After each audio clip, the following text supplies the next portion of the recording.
Open your eyes. You can't see anything. That's not a joke. There's literally no light. Your lungs burn. Every breath tastes like crushed rock and your own sweat. Something heavy is pressing on your chest. Your own ribs, probably.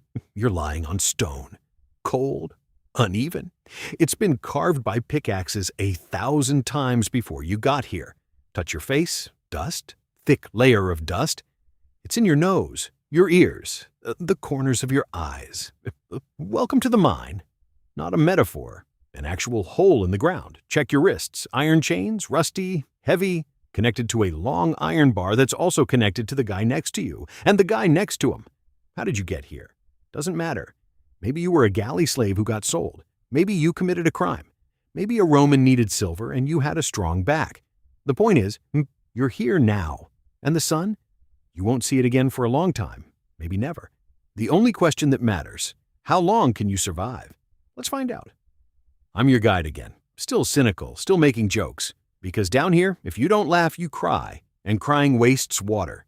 First, let's talk about where you are. This is a Roman mine. Probably silver, maybe gold, possibly copper.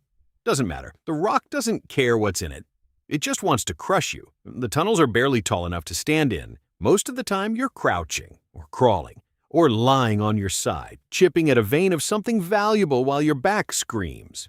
The Romans were geniuses at mining. They used water wheels to drain tunnels. They built ventilation shafts. They had systems, but not for you. The systems were for the ore. You're just the tool that extracts it. Dark humor moment. You have more in common with the pickaxe than with the guy holding the whip. At least the pickaxe gets sharpened once in a while. Now, your daily life. There is no daily life. There's no day. You're underground. No sun, no moon, no stars. Just torches that smoke and hurt your eyes. You wake up when someone kicks you. You work until you collapse. You sleep where you fall. Then someone kicks you again. How do you know when to stop? You don't. The overseers have torches. When the torch burns out, they light another one. That's your clock. Shift change. No, you work until you can't. Then the next shift starts. There is no next shift. It's just you, all the time. Let's talk about the work. You have a pickaxe, heavy iron head, wooden handle slick with your sweat and blood from previous shifts. Your job is to hit the rock, over and over, same spot, until it cracks. Then you do it again on the next spot. A good slave can extract about this much rock per day. Holds up hands. This much, not a lot. But the Romans didn't need a lot.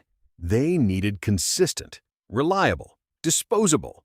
Here's the thing about hitting rock all day. It's loud. Every strike echoes through the tunnel. Your ears ring constantly. After a week, you stop hearing normally. After a month, you're half deaf. Good news, you can't hear the other slaves crying. Bad news, you can't hear the cave-ins coming. Speaking of cave-ins, the tunnels are not safe. The Romans propped them up with wooden beams, sometimes, when they felt like it, when the ore was rich enough to justify the expense. Most of the time, you're working under rock that could fall at any moment. And it does, regularly. You'll hear a crack, then a rumble, then screaming, then silence. Then the overseer will point to a new spot and say, "Keep digging." Dark humor moment. At least you don't have to dig graves. The cave-in does that for you. Now, food and water. You get less than the galley slaves. Much less. A piece of bread in the morning, if you can call it morning. Some water, not enough. The idea is to keep you alive. Not healthy. Alive. There's a difference. The Romans calculated exactly how many calories a slave needed to work and not die.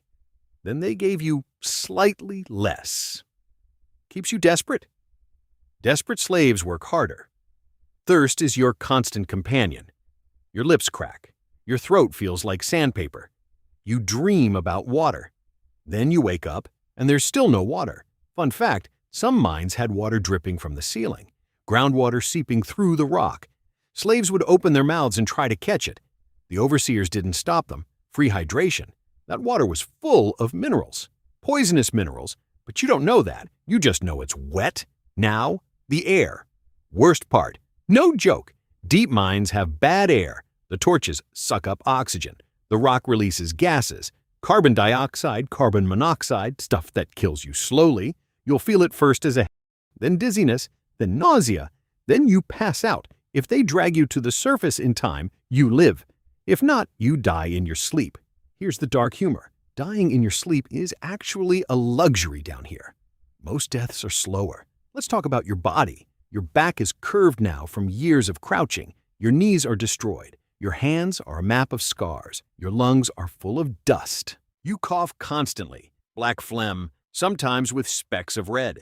That's the inside of your lungs saying hello. Your eyes have adjusted to the darkness. You can see in torchlight better than you ever could above ground, but your distance vision is gone. You'll never see a horizon again.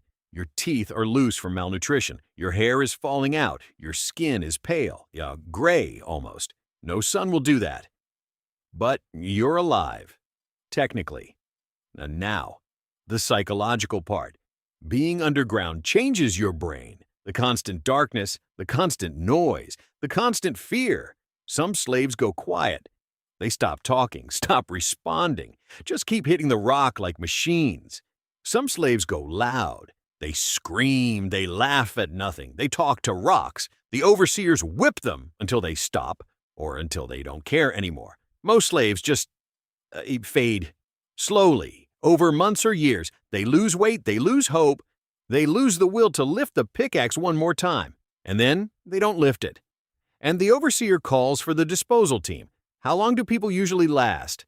Not long. A few years if you're strong, if you're young, if the mine isn't too deep, if the overseer isn't too cruel. Most die within 2 years. Lung disease, cave-ins, exhaustion, or they just give up. The body follows the mind, remember? Some mines were so bad that slaves lasted 6 months. 6 months of darkness, dust, and despair. Then they were thrown on the slag heap. The Romans called it damnatio ad metallo, condemnation to the mines. It was a death sentence, just a slow one. But here's something interesting. Not all mining slaves were slaves for life. Some were criminals sentenced to 10 years. Some were prisoners of war waiting for ransom. Some were Christians or other religious groups punished for their beliefs. Those ones had hope. They counted the days. They carved marks on the tunnel walls. They dreamed of sunlight. Hope kept them alive longer. The Romans noticed. They didn't like it. A hopeful slave might try to escape, so they tried to crush hope. With harder work, less food, more whips. But hope is stubborn. It survives underground. It's one of the few things that does. Now, escape. Can you escape from a mine? Almost never. You're deep underground. The tunnels are a labyrinth. You don't know the way out. Even if you did, there are guards at the entrance. Guards with swords. Guards who haven't been breathing dust for 2 years. Some slaves tried. They ran into unknown tunnels, got lost, died of thirst in the dark. The Romans didn't even look for them. Why bother? The mountain would take care of it. Others tried to dig their own escape tunnel. That's dark humor irony right there. Digging to escape from digging. A few succeeded. Very few. There's a famous story of a slave who dug through soft rock for 3 years. 3 years. He came up in someone's latrine, covered in filth, but free. That's the exception. You are not the exception. So you stay, you dig, you cough, you wait. The torch flickers. The overseer shouts, "You lift the pickaxe. Hit. Crack. Hit again." The rock doesn't care. The Romans don't care. The mountain doesn't care. But you're still here, still breathing dust, still holding the pickaxe. So here's the deal. Comment below. Honestly, how many months would you last underground? 6? 12? Are you brave enough to say, "I'd make it to 2 years"? And if you want to survive somewhere else, somewhere with swords, sand, and a crowd of 50,000 people screaming for blood, subscribe. Next time we're going to the arena. Gladiator life. How long could you survive? Spoiler, the sand drinks blood. And not just the losers. But that's for next time. For now, you're still in the dark. The pickaxe is heavy, the dust is thick, and the overseer's torch is burning low. Better get back to work. See you in the arena.